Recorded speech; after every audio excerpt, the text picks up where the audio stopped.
بسم الله الرحمن الرحیم. سلام دوستان، امیدوارم که حالتون خیلی خوب باشه. من نرمین هستم، با من همراه باشید. شلون نقول للشخص أنا معجب بيك؟ من ازت خوشم اومده. من ازت خوشم اومده، عجبتنی. احساس میکنم بهت علاقمند شدم. احساس میکنم بهت علاقمند شدم. احس اني صرت احبك، تعلقت بيك. هرچی بیشتر میشناسمت بیشتر ازت خوشم میاد. هرچی بیشتر میشناسمت بیشتر ازت خوشم میاد. كل ما اعرفك اكثر تعجبني اكثر.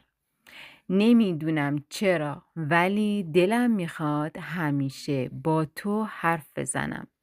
نمیدونم چرا ولی دلم میخواد همیشه با تو حرف بزنم. ما أدري ليش لكن أو بس قلبي يريد دوم أحكي وياك.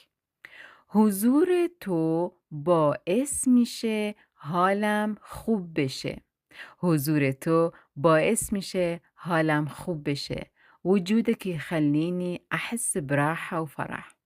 تو برام خاصی. تو برام خاصی. انت ممیز إلي. انت غالي علي. وقتی پیامت میاد ناخودآگاه لبخند میزنم. وقتی پیامت میاد ناخودآگاه لبخند میزنم. من تجيني رسالتك ابتسم بدون ما أحس. نمیدونم این حس چیه ولی قشنگه. نمیدونم این حس چیه ولی قشنگه. ما أعرف شنو هالإحساس بس حلو.